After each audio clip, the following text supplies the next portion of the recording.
My dear friends and students, बात करते हैं क्लास 10 एक्सरसाइज 2.2 पॉलिनोमियल्स के बारे में। सबसे पहले तो हम बात करते हैं कि पॉलिनोमियल्स होते क्या हैं। जहाँ हम न्यूमरल्स का यूज अल्फाबेट लेटर्स के साथ करते हैं, अलजेब्रिक एक्सप्रेशंस को शो करने के लिए करते हैं, वहीं पे हम बोलते हैं कि हमारा पॉलिनोमियल बनता है। अब बात करते हैं कि हम लास्ट क्लास 9 में भी रीड कर चुके हैं पॉलिनोमियल्स के बारे में, वन वेरिएबल एंड उनकी डिग्री के बारे में।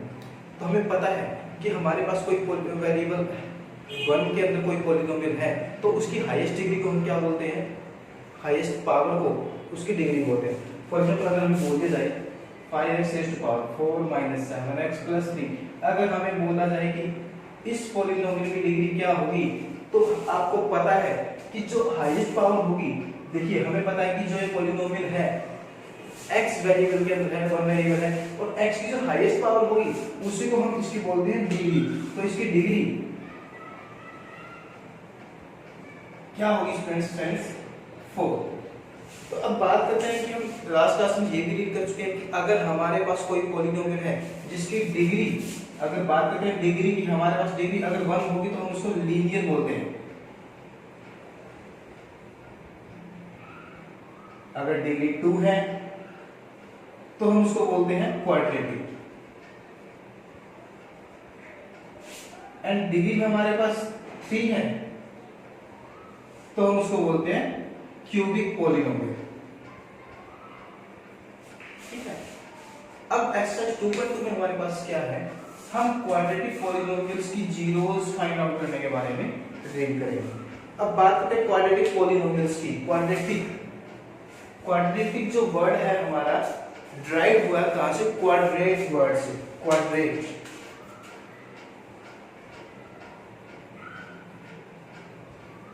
यहां से इस वर्ड से हमारा वर्ड क्वाड्रेटिक ड्राइव हुआ है, जिसका मतलब है, क्वाड्रेट का मतलब है स्क्वायर,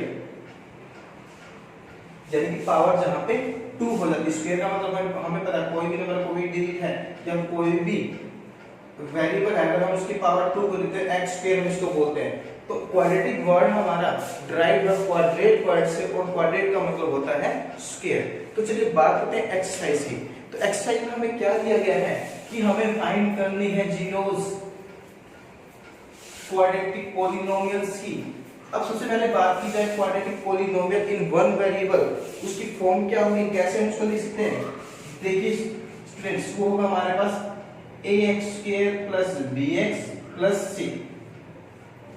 क्वाड्रेटिक पॉलिनोमियल जो हमारा हुआ, हमारे पास ax² + bx + c की फॉर्म में होगा। देखिए लिख लेते हैं कुछ, x² + 7x + 10, हमें ये दे दिया गया है। मान पावर कितनी हाईएस्ट पावर स्टूडेंट्स? इसकी हाईएस्ट पावर है 2, और x वेरिएबल के अंदर हमारा ये पॉलिनोमियल होगा। तो हम इसको क्या बोलेंगे, कैसा पॉलिनोमियल होगा? जी हाँ, सही जा रहे हैं आप लोग, क्वाड्रेटिक पॉलिनोमियल होगा। अगर इसके जीरोस फाइंड आउट करने की अगर हमारे पास बात आती है, अगर हम इस इक्वेशन को हमारी स्टैंडर्ड इक्वेशन से अगर हम कंपेयर करते हैं, तो हमारे पास x का कोएफिशिएंट जो होगा उसको हम बोलते हैं a, x² का x का कोएफिशिएंट होगा उसको हम बोलते हैं b, और जो कांस्टेंट टर्म होगी स्टूडेंट्स उसको हम बोलते हैं c। अब यहाँ पे देखिए x² का कोएफिशिएंट क्या है, ये मैं कहता हूं कुछ भी नहीं इसका, तो 1 * x² मैं बोल सकता हूं। तो a की वैल्यू हमारे पास यहाँ पे है 1, b की वैल्यू हमारे पास क्या होगी 7, एंड c की वैल्यू हमारे पास क्या है 10। तो चलिए सॉल्व करते हैं इक्वेशन को। सबसे पहला और सबसे इंपॉर्टेंट काम हमारा क्या होगा, अगर हम इसको सॉल्व करें क्वाड्रेटिक इक्वेशन को, तो सबसे पहले हम करते हैं जी x² का जो कोएफिशिएंट होगा, देखिए जो कोएफिशिएंट का मतलब होता है गुणांक, x² के साथ 1 की मल्टीप्लाई हुई है, तो 1 है x² कोएफिशिएंट। x की मल्टीप्लाई x का क्या नंबर है 7, अगर यहाँ पे -7 होता तो हम x को कोएफिशिएंट बोलते -7। अब यहाँ प्लस पॉजिटिव 7 है तो हम x को कोएफिशिएंट बोलेंगे 7, और कांस्टेंट टर्म हमारी है 10।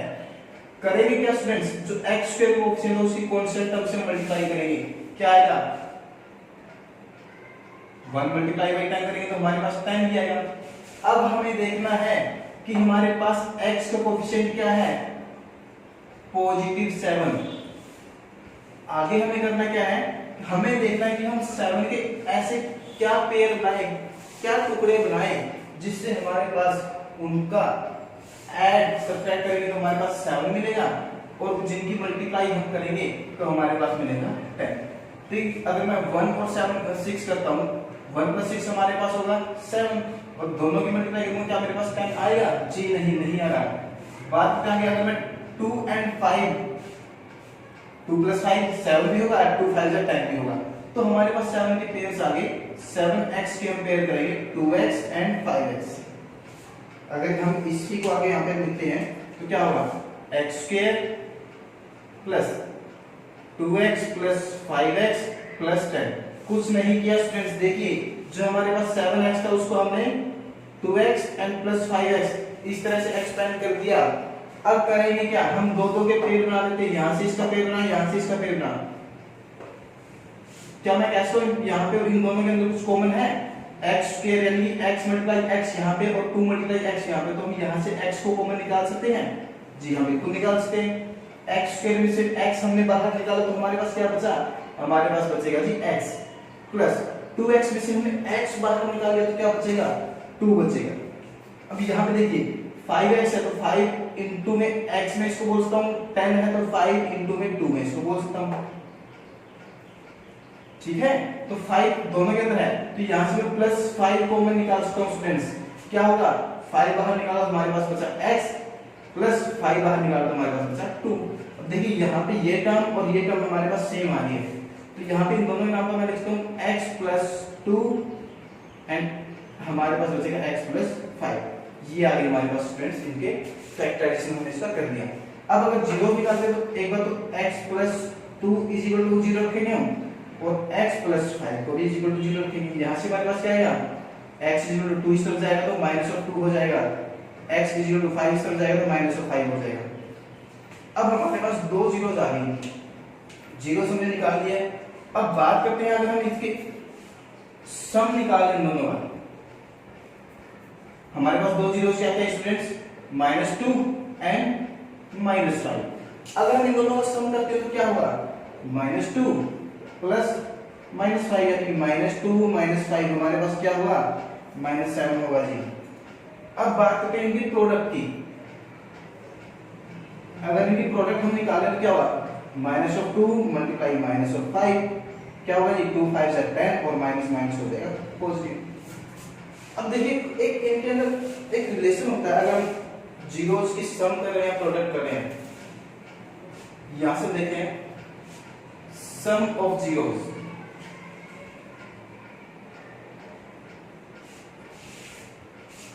ये था हमारे पास -b/a। अगर मैं -b/a करता हूं तो क्या होगा? देखिए -b की वैल्यू क्या है? 7/a यानी 1, -7/1 हमारे पास क्या होगा? -7 होगा। सम हमारे पास ये है।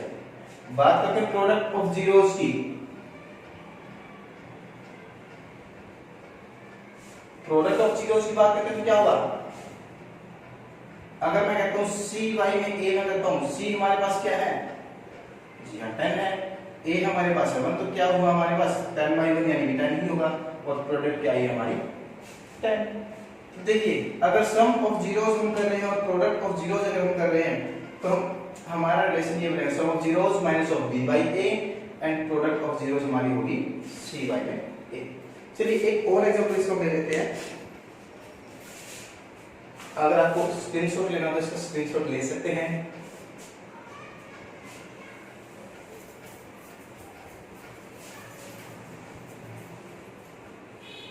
फ्रेंड्स मैं आगे आपको एक इतनी इजी ट्रिक भी करवाने वाला हूं जिसको देखकर आप कहेंगे कि सर ये तो बहुत इजी है, ऐसे हमने पहले कभी किया ही नहीं। जी हाँ बिल्कुल, घबराने की जरूरत नहीं है, क्योंकि हम इतने इजी वे में मैथमेटिक्स को पढ़ने वाले हैं जैसा आपने कभी पहले नहीं पढ़ा हुआ है। देखिए बात करते हैं, मैं नेक्स्ट जो मैं लिख रहा हूँ उसको दो तरह से सॉल्व करेंगे। ठीक है, एक ट्रिक से भी करेंगे और हम इसको एक्स मेथड से भी करेंगे, हम यूजुअली करते हैं। बात करते हैं 6x² - 3 - 7x। अगर पहले ले लीजिए ये टर्म, तो पहले हम इसको करेंगे रीअरेंज। क्या करेंगे? एक्स वाले टर्म को ले आएंगे पहले और कांस्टेंट टर्म को लेके जाएंगे बाद में। क्या होगा 6x² माइनस 7x माइनस 3। ठीक है, अब क्या बताया मैंने आपको, जो x² का कोफिशिएंट है उसकी मल्टीप्लाई किससे करनी थी जी हमें, कांस्टेंट टर्म से। क्या है कांस्टेंट टर्म हमारे पास, 6 मल्टीप्लाई बाई माइनस 3 होगा कांस्टेंट टर्म, साइन से भी एज इट इज हम लेंगे, क्या होगा ये माइनस ऑफ 18। अब है हमारे पास x कोफिशिएंट क्या है, 7 नहीं बोलेंगे स्टूडेंट्स, ध्यान दीजिएगा, 7 नहीं -7 होगा यहाँ पे। अब -7 कैसे, क्या क्या पेयर हो सकते हैं, जिनसे मल्टीप्लाई हमारी 18 आए और जिनका सम अगर हम करेंगे तो हमारे पास होगा -7। तो क्या हो सकता है, देखिए बात करते हैं 1 और 6 की, 6 में 6 नहीं आया जी, 2 और 5 की नहीं होगा, 3 और 4 की नहीं होगा जी, इसी हालत में नहीं होगा। तो हम बात करते अगर हमारे इससे छोटे से नहीं बनना तो हम इसको और कैसे कर सकते हैं, हम इसको लिखते हैं 8 and 1। अगर माइनस में 8 करूंगा और प्लस का 1 करूंगा तो हमारे पास क्या होगा, -8 + 1 से हमारे पास -7 होगा, मल्टीप्लाई करेंगे तो माइनस ऑफ 8 ही रहेगा। मैं कहता हूं -9 and +2, -9 + 2 हमारे पास -7 बचेगा, जो -90 + 2 से मल्टीप्लाई करेंगे 9 हो जाए 18 माइनस ऑफ 18 होगा। ये हमारे पास पेयर बन गया -9 and 2। तो क्या करेंगे, 6x² minus 9x plus 2x minus 3 होगा। उसने क्या स्टूडेंट, देखिए जैसे पहले किया था वही है, 7x को मैंने इस तरह से एक्सपेंड कर दिया, इस तरह से लिख दिया -9x प्लस 2x, इसको सोल्व करेंगे -7x ही हमारे पास बचेगा। अब बात करते हैं 6x² यानी कि 3 × 2 लिख सकता हूं, 6 को मैं 9 को 3 × 3 लिख सकता हूं। क्या कुछ कॉमन निकल रहा है स्टूडेंट्स, 3 दोनों के पास है और x भी है, यानी कि 3x हमारे पास कॉमन आ जाएगा, 3x हमारे पास कॉमन आया तो क्या बचेगा, क्या बचेगा 2x माइनस 3, 3 बाहर निकाल दिया, x बाहर निकाल तो -3 बचेगा हमारे पास। अब यहाँ पे देखिए इनके अंदर कुछ कॉमन नहीं है,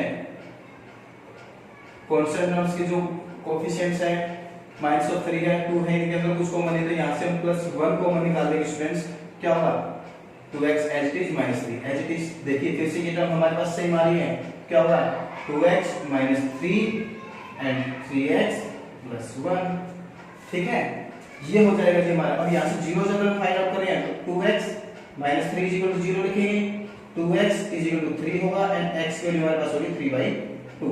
सेम यहाँ से कर लेते हैं 3x + 1 = 0, तो 3x = -1, यहाँ से इस तरफ आगे तो माइनस हो जाएगा, साइन चेंज होगा, x की वैल्यू हमारे पास होगी -1/3। रिलेशन स्टूडेंट्स वही होगा सेम जो मैंने करवाया था, सम हमारे पास क्या था -b/a एंड प्रोडक्ट हमारे पास क्या है c/a। अगर आप इसको करके देखते हैं तो हमारे पास ये होगा। अब a की वैल्यू हमारे पास क्या है 6, b की वैल्यू क्या है -7, c की वैल्यू क्या होगी -3। चलिए स्टूडेंट्स इसी क्वेश्चन को हम एक और इस तरह इजी मेथड से करते हैं कि जिसको देखने के बाद आप कहेंगे सर ये तो बहुत इजी है, ऐसे तो हमने पहले कभी किया ही नहीं। जी हाँ, देखिए अगर इसी को मैं एक शॉर्ट ट्रिक से आपको करवाना चाहूँ, अगर वो आपको समझ में आ गया तो उसके बाद आपको कोई प्रॉब्लम नहीं होगी इस मेथड में भी। देखिए करते बाद 6x² - 7x - 3। करना क्या है स्टूडेंट्स, कुछ भी नहीं करना आपको। 6x² के जो ये कोफिशिएंट है और ये कांस्टेंट टर्म है, इनके हमने फैक्टर्स बना लेने एक बार के लिए। अगर मैं 6 ही कहूं तो मेरे पास 1 और 6 हो सकते हैं, या फिर 2 और 3 हो सकते हैं, ऐसे हो सकते हैं। और -3 के कोफिशिएंट क्या होंगे 3 के ले लेते हैं, 1 और 3 हो सकते हैं। अब अगर मैं बात करूं क्या होगा 1 की मल्टीप्लाई अगर मैं 3 से करता हूं तो क्या होगा 3 आएगा, 6 की 1 से करता हूं तो 6 आएगा, 6 और 3 से हमारे पास किसी तरह से -7 नहीं बन सकता, तो इसको आप कर देंगे कैंसिल, ये तो हमारा नहीं होगा। ठीक है, अब बात करते हैं 2 की 3 से करेंगे 6, 3 की 1 से करेंगे 3, नहीं हो रहा है यहां से। लेकिन अगर मैं स्टूडेंट्स ऑर्डर चेंज कर देता हूं इनका, तो 1 जा 2, 3 3 जा 9, ये हो गया हमारे पास। अब हमें चाहिए ये -9 + 2 चाहिए 9, तो क्या होगा ये हमारे पास हो जाएगा -9 है, तो यहां से होगा माइनस और यहां होगा प्लस हो जाएगा। तो आपके फैक्टर क्या क्या बनेंगे 2x - 3 एंड 3x + 1। वही आ रहा है देखिए 2x - 3 एंड 3x + 1। बिल्कुल इजी है, बहुत इजी है, कुछ करने की जरूरत नहीं है। देखिए मैं आपके आगे एक और एग्जांपल उठा देता हूँ। जी हाँ, x square minus 2x minus 8 मैंने ले लीजिए टर्म। क्या करेंगे स्टूडेंट्स, यहाँ पे हमारे पास है ही 1, क्या करेंगे 1 की तो हम 1 और 1 ही लिख सकते हैं। 8 के फैक्टर क्या क्या लिख सकते हैं, 1 8 2 4 जो भी आप लिख सकते हैं, ठीक है। क्या होंगे 1 और 8 कर सकते हैं हम, 2 और 4 कर सकते हैं हम।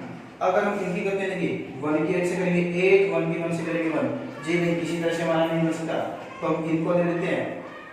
देखिए 1 की 4 से करेंगे तो 1 मल्टीप्लाई बाई 4 हमारे पास बनेगा 4, 1 मल्टीप्लाई बाई 2 बनेगा 2। इन दोनों से हमारे पास -2 आ सकता है। जी हाँ, -4 और +2 करेंगे तो हमारे पास -2 बचेगा, ऐड करेंगे तो क्या होगा, यहाँ पे माइनस और यहाँ पे प्लस, यानी कि हमारे पास बचेगा 1 x into 1 यानी कि x + 2, नीचे से हमारे पास आ जाएगी x - 4।